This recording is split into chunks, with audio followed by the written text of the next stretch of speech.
Welcome back to the micro video series on self-doubt, video number 3, imposter syndrome.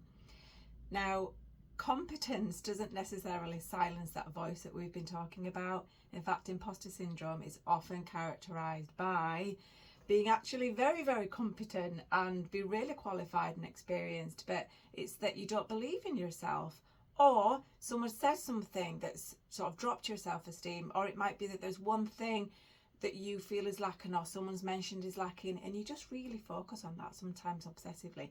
So I have a few practical tips or points for this one. So for example, we talked about borrowing people's energies and phrases and confidence. That's very different to comparing yourself against other people.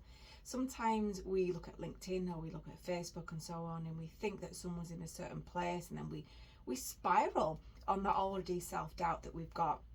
So try to just focus on your own accomplishments, your own achievements. List them down. Get people to tell you, speak to your friends, get some reassurance, and then wean yourself off that reassurance when your confidence has returned. There's nothing wrong with asking for someone to remind you how awesome you are. You know the people that I'm talking about. Get in touch with them and really help to build that confidence. It's called doing the work for a reason. You've probably heard that phrase before. So yes, pausing, writing things down, writing the opposite like we talked about last week, asking people, listening to things. This is all doing the work. It's not just going to happen. So the last thing that I want to share with you on this one is something that I do every night before I go to bed.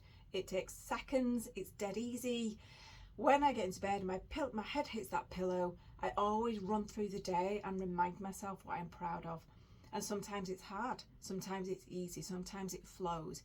And other times I have to pick even something really simple like, I got up when the alarm went, I got up earlier when I said I would, or, I went to bed earlier than I said I would, whatever that is.